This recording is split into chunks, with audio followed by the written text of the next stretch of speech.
되셨죠? 아멘. 네, 따라서 한번 해보겠습니다. 나와 복음을 위하여.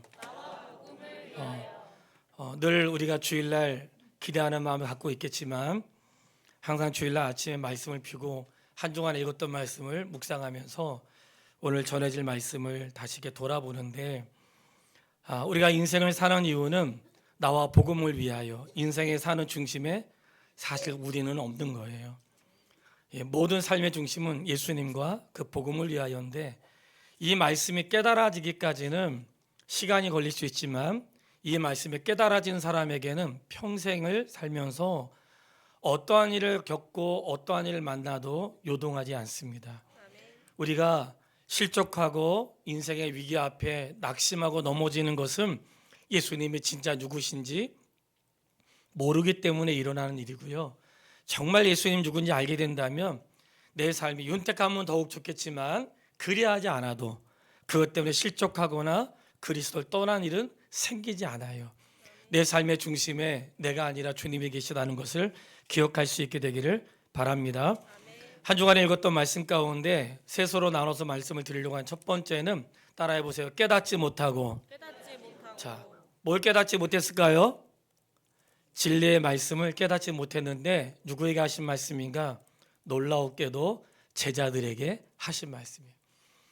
한 주간에 읽었던 말씀 가운데 아직도 깨닫지 못하느냐, 너가 보기에는 모아도 듣기는 들어도 깨닫지 못하느냐, 이 말씀이 등장을 해요.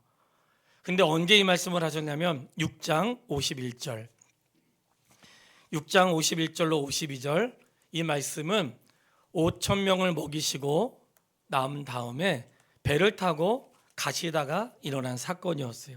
6장 51절로 52절에 보면 배에 올라 그들에게 가시니 바람이 그치는지라 제자들의 마음이 심히 놀라니 이는 그들이 그 떡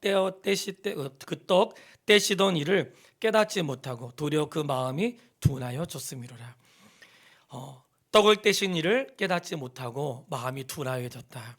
이 말씀은 아무도 할 수 없는 그 일들을 예수님께서 하셨는데 물고기 2마리와 보리떡 5개를 가지고 5천 명을 먹이신 것은 예수님이 자기 자랑하려고, 내가 얼마나 능력이 있는지 자랑하려고 하신 것이 아니라 이런 능력을 할 수 있는 분은 오직 하나님밖에 없다는 것을 알게 하시려고 했다는 거예요. 예수님이 행하신 많은 기적은 자기 자랑하려고 한 게 하나도 없어요. 여러분 성경을 잘 보세요. 예수님은 때로는 시장하셨다고 나와 있어요. 때로 시장하셨대.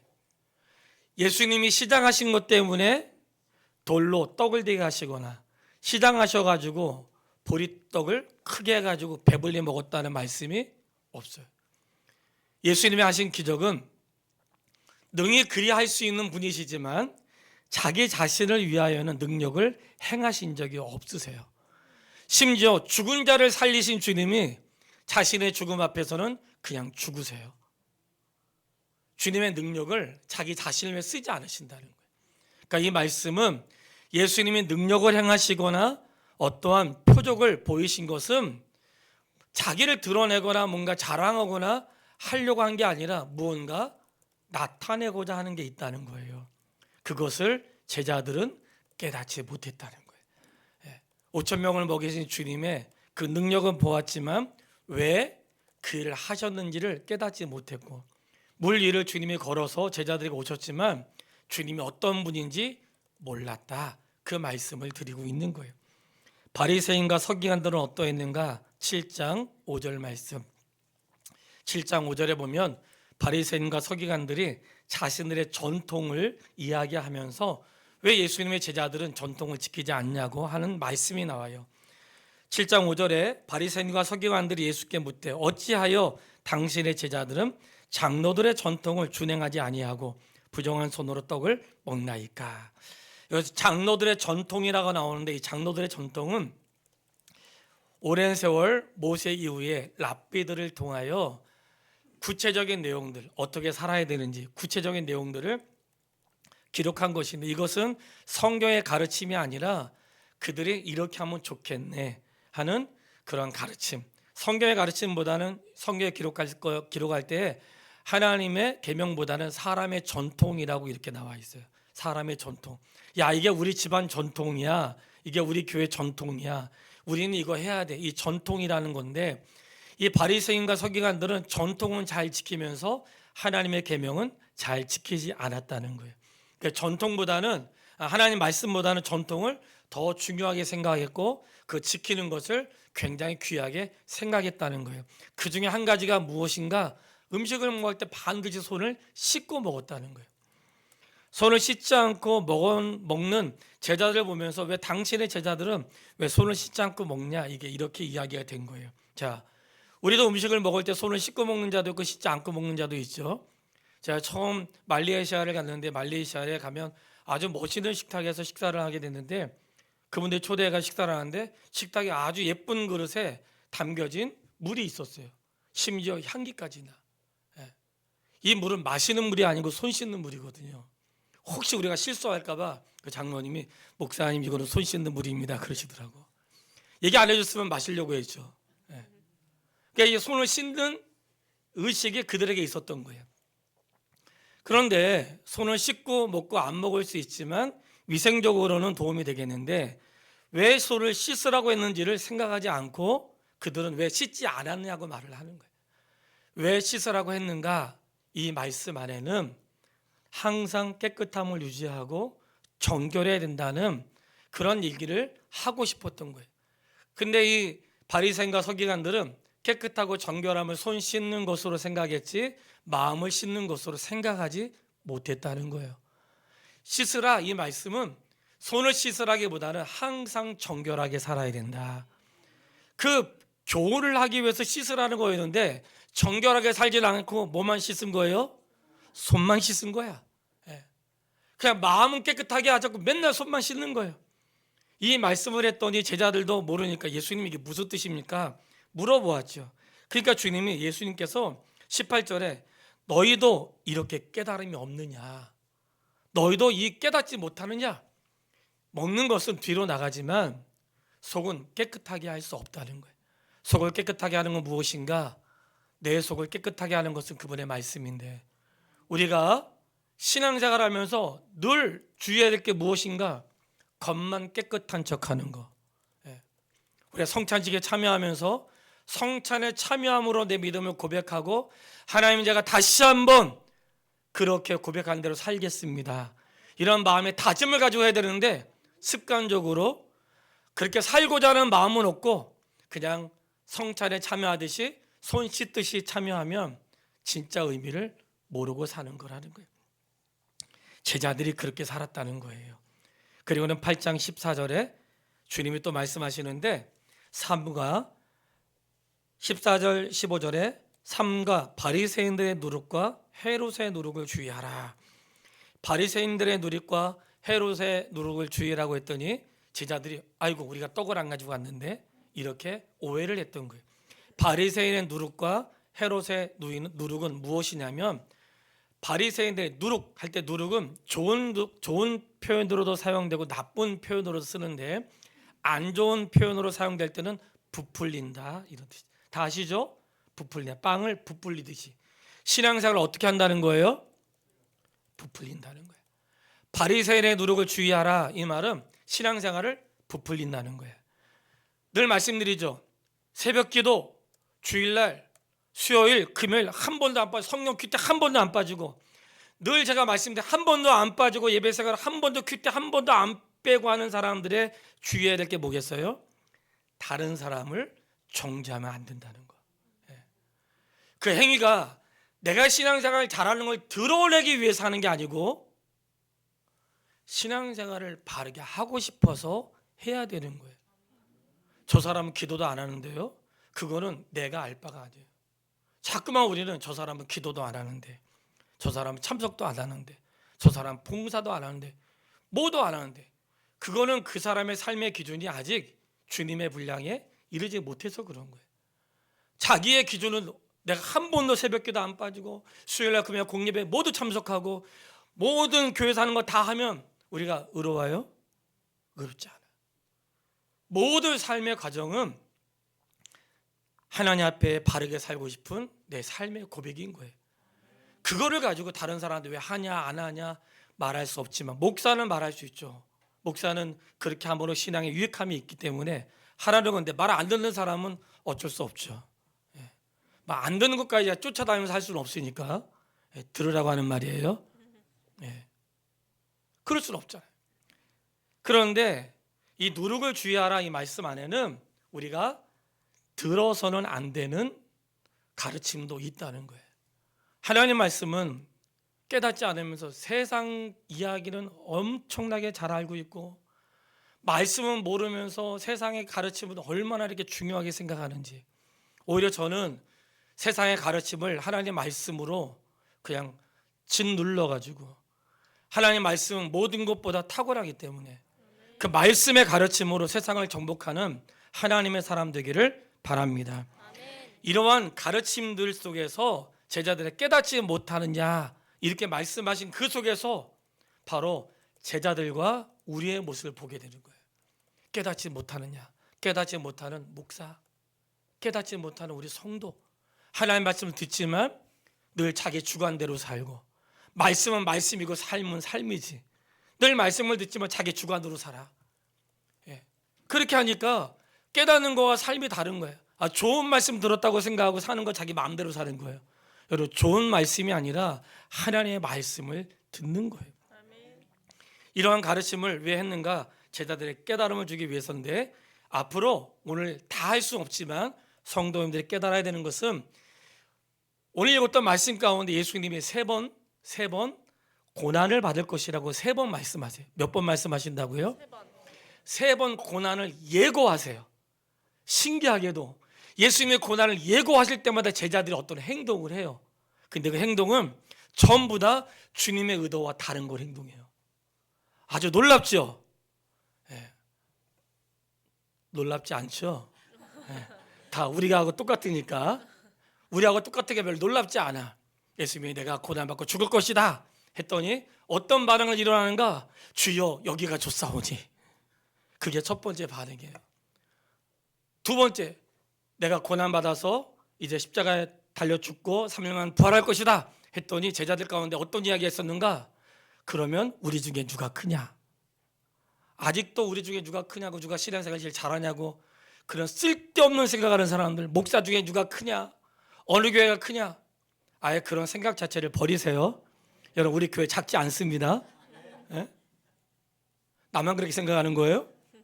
세 번째 고난대에서 말씀하시면서 고난 후에 내가 죽을 것이다 했더니 제자들이 이번에 무슨 말을 하는가? 예측에 빗나가지 않죠. 예수님, 우리를 주의 우편에, 우리 좌편에 있게 해주세요. 진리를 깨닫지 못할 때 제자들처럼 그렇게 말할 수 있는 거예요. 우리가 신앙생활하다 보면 말도 안 되는 일을 해요. 왜 그런가? 진리를 알지 못하기 때문에, 진짜 주님의 이야기를 모르기 때문에 그런 거예요. 그럴 수 있는 거예요. 그런데 이렇게 주님이 말씀하실 때마다 자꾸 다르게 반응하는 제자들의 삶은 제자들만이 아니라 그 속에서 누구를 발견하는 거예요? 나의 모습을 발견하게 되는 거예요. 깨닫지 못한 하나님 말씀의 진짜의 뜻을 깨닫지 못하는 나의 모습, 언제가 돼야 깨달을 수 있을까 하는 나의 모습을 발견하는 거예요. 그런데 아주 공교롭고도 신비하고 놀라울 만큼 예수님이 3번의 고난을 예고하실 때, 3번의 고난 예고하실 때 앞에 어떤 일이 있었냐면 베다니에서 맹인의 눈을 뜨게 하세요. 그리고 3번의 고난을 마친 다음에 소경 디메오의 아들 바디메오의 눈을 뜨게 하세요. 뭔가 있는 것 같지 않으세요? 여러분도 그렇게 느끼시죠? 예? 아니, 이렇게 깨닫지 못하고 무지한 제자들을 가르치시면서 고난을 얘기하기 전에 베다니에서 맹인의 소경의 눈을 뜨게 하는, 맹인의 눈을 뜨게 하는데, 이 맹인의 눈을 뜨게 하는 방법이 아주 특이하고 독특해요. 8장 22절 이하에 나오는데 어떻게 맹인의 눈을 뜨게 하냐면 맹인에게 나오라고 하시고 23절에 보면 맹인의 손을 붙잡으시고 마을 밖으로 어떻게 하셨어요? 데리고 나가서 마을 밖으로 데리고 나가셨대. 왜 그랬냐면 사람들에게서 벗어나서 그와 개인적으로 하고 싶었던 거예요. 우리가 막 사람들이 있는 데서 막 눈에 띄게 자신의 능력을 보여주려고 하신 게 아니라 사람들이 없는 조용한 곳에서 그를 개인적으로 만나셨던 거예요. 어떻게 하셨는가? 눈에 침을 뱉으시며 그에게 안수하셨대요. 이 말씀이 해석이 굉장히 곤란한 해석이에요. 예수님 왜 침을 뱉으셨대? 그래, 한 번에 하지 않으시고 두 번에 고치세요. 그러니까 이게 굉장히 논란이 많고 그 당시에 그런 방법으로 썼던 사람들이 있다는 그런 소문도 있는데, 그것은 우리가 이렇게 해석할 수가 있어요. 주님은 능력이 있으시고 말씀으로도 할 수 있지만 소경인 그 사람의 입장에서 주님이 하신 거예요. 주님 뭔가 나를 위해서 뭐 하고 계시는구나 지금. 예? 주님의 능력은 그가 굳이 그렇게 하지 않으셔도, 아시죠? 말씀으로만 할 수 있는데 굳이 손잡고 눈을 바라치고 침을 이겨서 하신 이유는 주님의 할 수 없어서가 아니라 맹인에게 뭔가 나를 위해 뭐 하고 계시는구나, 그것을 깨닫게 하기 위한 과정이었다는 거예요. 주님의 능력이 없어서가 아니에요.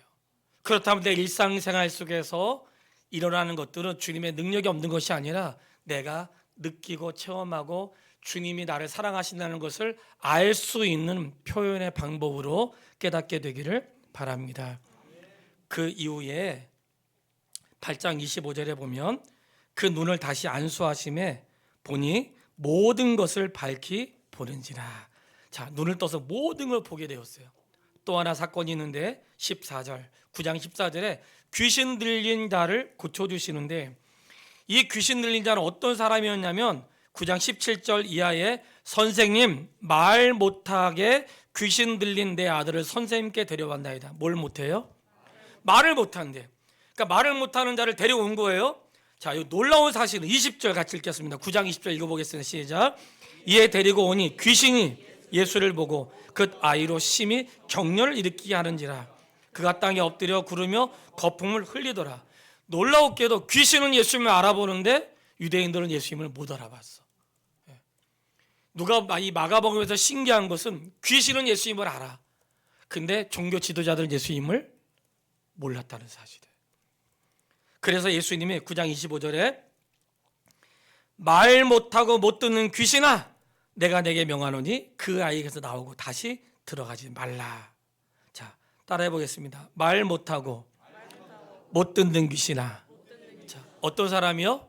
말 못하고 못 듣는 귀신아, 내가 너에게 명하노니 그 아이에게서 나오고 다시 들어가지 말라. 분명히 그리고는 이 아이가 고침을 받았거든요. 근데 이 말씀이 다르게 깨닫게 된 거예요. 말 못하고 못 듣는 성도야.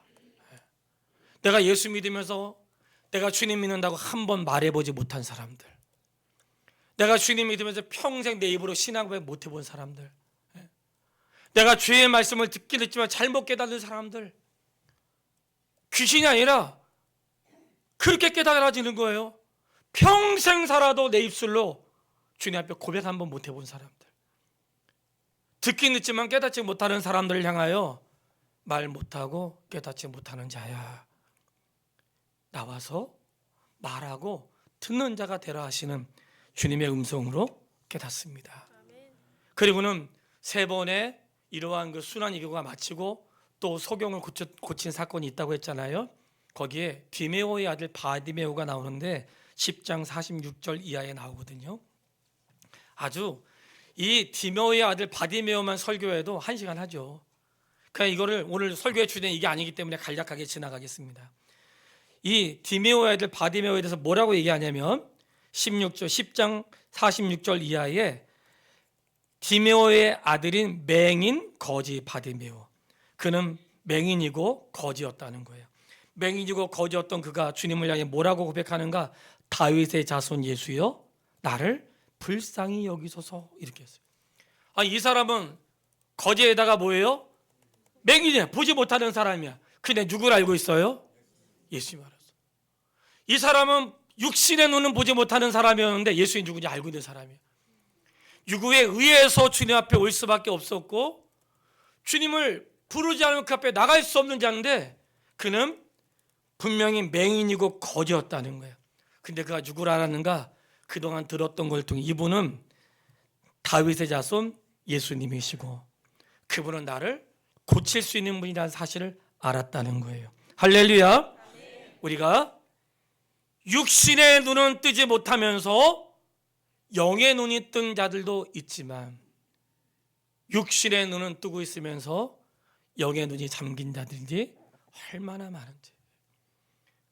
몸은 멀쩡한데 주님은 모르는 사람들, 육신은 불편하지만 주를 위해 헌신한 사람들, 내 마음도 내 뜻대로 할 수 없지만 그래도 내가 할 수 있는 최선의 것으로 주를 위해 사는 사람들이 있는 반면에 손발 멀쩡하고 다 보면서도 주님에 대해서는 모르고 알지 못하고 사는 인생들이 있다는 거예요.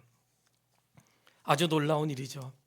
그가 사람들이 그를 막 방해 못하게 조용히 해라, 시끄럽다, 떠들지 마라 막 이렇게 얘기하는데 거기에 개의치 않고 많은 사람이 꾸짖어 잠잠하라 하되 어떻게 했어요? 그가 더욱 크게 소리질러 다윗의 자손이여 나를 불쌍히 여기소서. 성도님, 신앙생활 이렇게 되는 거 아니에요?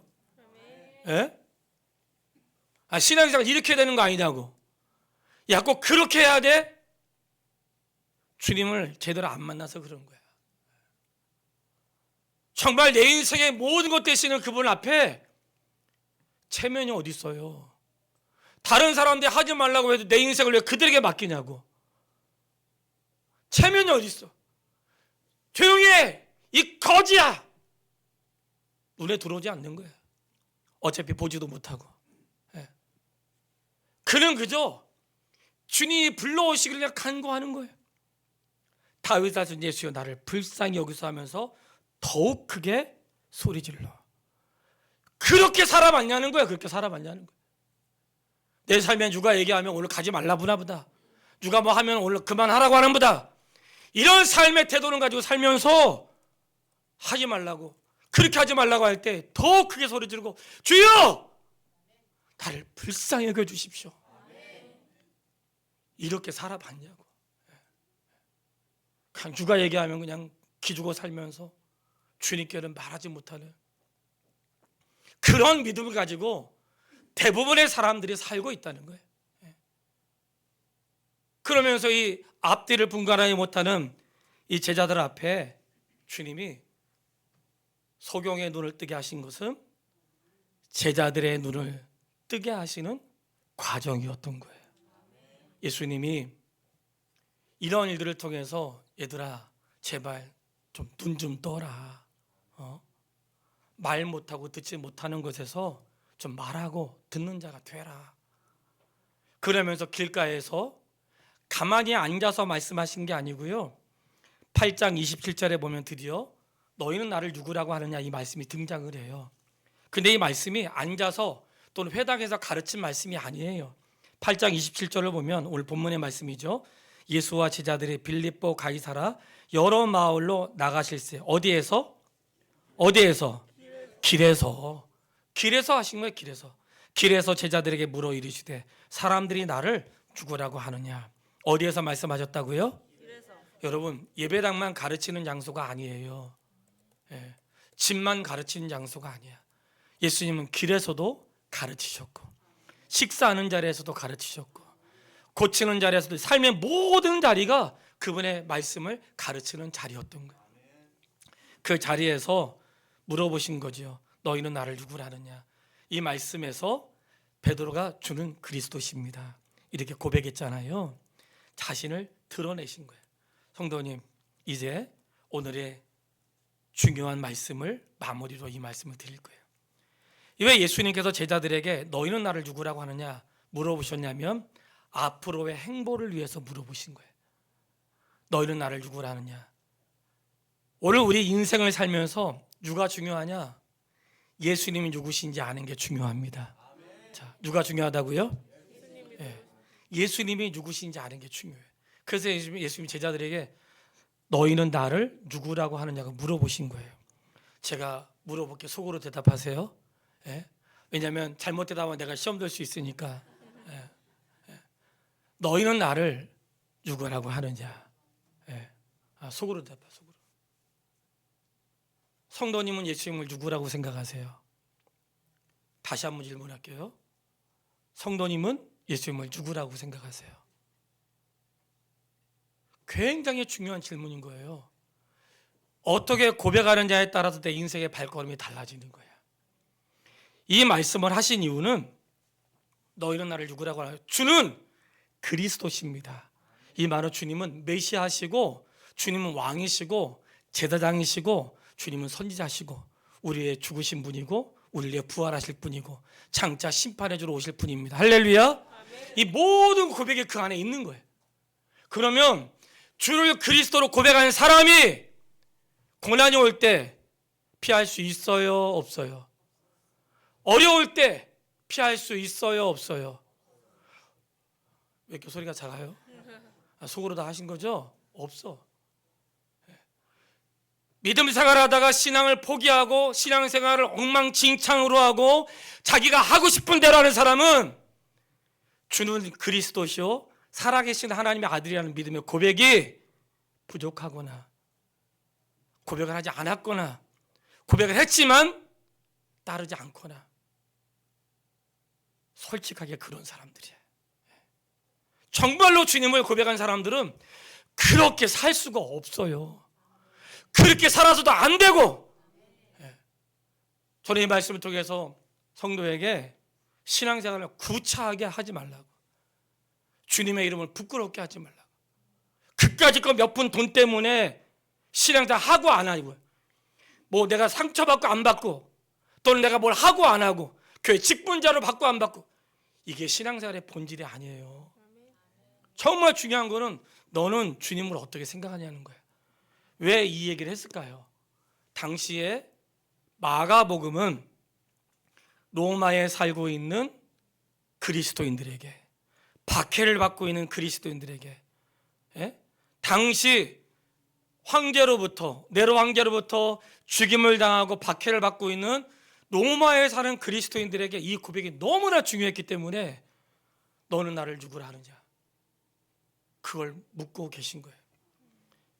그러시면서 30절, 이에 자기들의 일을 아무에게도 말하지 말라 경고하시고, 같이 읽겠습니다. 인자가 많은 고난을 받고 장로들과 대제사장들과 서기관들에게 버림받아 죽임을 당하고 사흘 만에 살아날 것을 비로소, 아멘. 자, 비로소 그들에게 가르치시매. 자, 주님이 뭘 가르치셨어요? 고난과 죽음을 가르치셨어요. 성도님, 저를 보세요. 주님 뭘 가르치셨다고요? 고난과 죽음. 다시 한번 뭘 가르치셨어요? 고난과 죽음. 예수 믿으면 잘 된다는 것만 가르쳐 주셨어요? 아니요. 여러분, 고난과 죽음도 가르쳐 주셨어요. 아멘. 8절 그 밑에 32절 같이 읽겠습니다. 드러내놓고 이 말씀을 하시니 베드로가 예수를 붙들고 항변하며. 자, 드러내놓고 이 말씀을 하시니, 따라해보게. 드러내놓고. 자, 주님은 숨김없이 말씀하세요. 예수님 따르면 어떤 일이 있다고 주님이 숨기지 않으세요. 야, 교회 가면 복 받아, 그 말만 하지 않았다는 거예요. 교회 가면 치료받아, 교회 가면 잘 돼, 교회 가면 형통해. 주님은 한 번도 그렇게 말씀하신 적이 없어. 목사와 성도들이 다 말했던 거지. 주님은 한 번도 그렇게 얘기한 적이 없어요. 주님은 드러내놓고 말씀해요. 신앙생활을 너 나 따라오면 고난 당하는데 이거 빼놓고 말씀하지 않으셨다는 거예요. 굉장히 중요한 말씀이에요. 왜 신앙생활을 해야 되는지를 말씀하는 거예요. 너 나 따라오면 고난 받는다. 고난도 말씀하셨다는 거예요. 예수님이 드러내신 거예요. 주님의 말씀은 숨김이 없어요. 고난도 말씀하세요. 그런데 주님이 숨김없이 딱 드러냈더니 놀라운 일이 생기죠. 베드로가 예수님을 붙들고 어떻게 했어요? 항변했다. 붙들고 항변했다는 것은 예수님을 자기 쪽으로 끌어당겨가지고 항변했다는 것은 예수님을 꾸짖었다는 거예요. 예수님께 뭐 했다고요? 꾸짖었다는 거예요. 예수님을 꾸짖고, 예수님 그러면 안 되죠. 우리가 예수님 따라온 게 지금 얼마인데 모든 걸 버리고 주님 따라, 주님 그러시면 안 되죠 하고 주님을 가르쳤다는 거예요. 예수님이 모든 것을 드러내셨는데 베드로도 자기의 마음을 드러냈어. 베드로도 주님을 따라갔던 것은 뭔가 어떤 걸 기대했던 거죠. 예. 그때에 우리가 생각하는 것은 내가 생각하는 예수, 내가 만든 예수, 내가 원하는 예수, 그 예수님을 믿으면 안 돼요. 내가 생각하는 예수를 믿으면 안 돼. 믿음은 주님이 이 땅에 오신 그분을 믿어야 되는 거예요. 33절을 같이 읽겠습니다. 예수께서 돌이키사 제자들을 보시며 베드로를 꾸짖어 이르시되 사탄아 내 뒤로 물러가라. 내가 하나님의 일을 생각하지 아니하고 도리어 사람의 일을. 자, 따라해 보겠습니다. 베드로를 꾸짖어 이르시되. 자, 베드로에게 어떻게 하셨어요? 꾸짖어 이르시되. 자, 꾸짖지 않는 목사는 아주 나쁜 목사예요. 참 저는 나쁜 목사야. 나 꾸짖는 거 잘 못해. 앞으로는 좀 달라지게 해보려고요. 살 걱정도 좀 돼요. 떠날까 봐. 근데 주님은 꾸짖었다는 거예요. 주님이 잘못한 걸 꾸짖었대요. 성도님, 잘못한 거 꾸짖으면 받아야죠. 꾸짖으면 왜 안 들어요? 꾸짖으면 여기밖에 없나? 딴 데 가면 괜찮은데 딴 데 가면 안 꾸짖으세요? 꾸짖었다고 하는 것은 바르지 않는 거에 대해 주님 말씀하신 거예요. 그리고는 사탄아 내 뒤로 물러가라고 했어요. 오늘 드리려고 하는 말씀 가운데 중요한 거 한 가지는 베드로에게 사단이라고 한 것은 그가 사탄이라는 말이 아니라 사단이 너 속에서 역사하는구나, 그런 뜻이에요. 사단을 베드로를 향해 하신 말씀이 아니라 사단이 너 속에서 역사하는구나. 그러니까 예수님 옆에 있는 제자도 사단의 노릇할 수 있어요, 없어요? 있어요. 옆에 있는 성도도 그럴 수 있는 거예요. 주의하세요. 사단 노릇하지 말고, 설마 나는 아니겠지 그렇게 생각하지 말고, 사단 노릇하지 말고. 그러면서 내 뒤로 물러서라, 이 말씀은 항상 예수님 뒤에 있으라는 말이에요. 자, 항상 어디에 있어요? 예수님 뒤에. 그러면서 예수님을 어떻게 따라봐야 되는지 결론으로 말씀드릴게요. 예수님을 따라가는 방법 34절, 제자들에게만 말씀하신 게 아니라 무리와 제자들에게 하신 말씀이에요. 오늘 우리에게도 하신 말씀이에요. 누구든지 나를 따라오려거든 자기를 부인하고 자기 십자가를 지고 나를 따를 것이니라. 할렐루야. 자, 주님 따라온 사람 전부 다 어떻게 하라 그랬어요? 자기를 부인하고 자기 십자가를 지고 나를 따르라. 제자들만, 목사들만, 장로님만 그렇게 사는 거 아니에요. 주님을 따르는 모든 자들은 반드시 해야 되는 게 있는데 자기를 부인하고 자기 십자가를 지고 나를 따르라는 거예요. 여기서 자기를 부인한다고 하는 것은 나의 생각, 내 뜻대로 사는 게 아니라 주님의 뜻대로 나의 생각을 내려놓고, 자기 십자가는 아유 나는 그냥 우리 오빠가 내 십자가야, 우리 엄마가 십자가야. 십자가 아닙니다, 여러분. 그 십자가 아니에요. 여기서 십자가라고 하는 건 뭐냐면 아유 난 남편이 십자가야. 십자가 아니에요. 괜히 남편한테 십자가를 씌우려고 하지 마세요.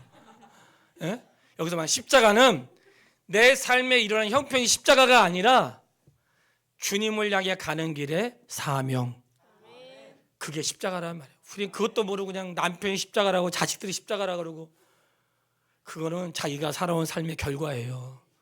십자가가 아니고. 십자가를 왜 남편한테 얘기하세요? 자식들한테 그러고. 그건 자식들은 십자가가 아니야. 십자가는 너가 그리스도 예수님을 쫓아가는데 방해가 되는 것들이 십자가예요.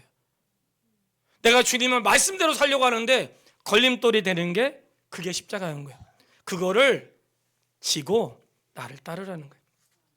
주님을 따라간다는 것은 좋은 일만 따라가는 게 아니라 어려울 때도 지고, 할렐루야, 아멘. 아파도 지고, 아멘. 속상해도 지고, 아멘. 상처받아도 지고, 아멘. 그게 주의 일이에요. 응? 신앙생활을 도대체 어떻게 배워가지고 어려우면 안 다니고 힘들면 안 하고 언제든지 도망갈 준비하고, 신앙생활 그렇게 하는 거 아닙니다. 정말 예수님 만난 사람은 아파도 가고 병들어도 가고, 누워있어도 가고 상처받고 힘들어도 가는 거예요. 그렇게 오라고 말씀하시는 거예요. 그렇게 나를 따르라는 거예요. 왜? 35절, 자기 목숨을 구원하고자 하면 잃을 것이고 나와 복음을 위하여. 누구를 위해서요? 나와 복음, 나와 복음을 위하여. 목숨을 잃으면 구원을 얻는데요. 생략하고 36절로 37절을 같이 읽겠습니다. 사람이 만일 온 천하를 얻고도 자기 목숨을 잃으면 무엇이 유익하리요? 사람이 무엇을 주고 자기 목숨을 바꾸겠느냐? 여기까지만 하고 마칠게요. 할 거 너무 많지만 다 할 수가 없어요. 사람이 온 천하를 얻고도 자기 목숨을 잃으면 무엇이 유익하리요? 사람이 무엇을 주고 자기 목숨을 바꾸겠느냐? 이 말씀을 잘 해석하면 세상에 자기 목숨하고 바꿀 만한 게 있어. 그걸 말하는 거예요. 세상에는 자기 목숨과 바꿀 만한 게 있어. 그게 뭔지 알아? 나와 복음을 위해 사는 거예요. 놀라웠게도 이 말씀은 세상에 목숨보다 중요한 게 어디 있냐 하신 말씀이 아니고 목숨보다 중요한 게 있어. 세상에 목숨과 바꿀 수 있는 게 어디 있냐 라고 하는 질문인 것 같지만 너의 목숨과 바꿀 수 있는 게 있어. 이게 바로 나와 복음을 위하여. 할렐루야. 마칠게요. 성도님, 저는 이 말씀을 준비하면서 복음은 너무나 선명하고 복음은 부끄럽지 않습니다. 복음은 당당하고 복음은 생명을 살립니다.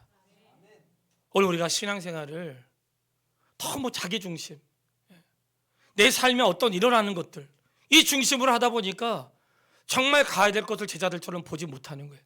주님이 말씀하신 거와 다르게 사는 거예요. 다르게 살면서도 괜찮다고 생각하는 거예요. 잘 사는 것도 착각하고 사는 거예요. 깨닫지 못하고 산 거예요. 신앙생활은 끝까지 가는 거예요. 내가 좋으면 하고 좋지 않으면 안 하고, 그거는 주님을 잘 몰라서 하는 소리야. 그게 바로 주님의 가치를 떨어뜨리고 오늘 교회와 복음의 가치를 떨어뜨리는 행동인 거예요. 복음은 그런 게 아니에요. 복음은 아파도 내 삶에 어떠한 가난함과 내 삶에 죽을 지경이 와도 거기에 비교할 수 없는 거예요. 주님은 너의 목숨과 바꿀 수 있는 게 있다는 거예요. 그게 뭐냐? 바로 나와 복음을 위하여 사는 삶. 저는 우리 성도님들이 목사와 함께 그 길을 가기를 바랍니다.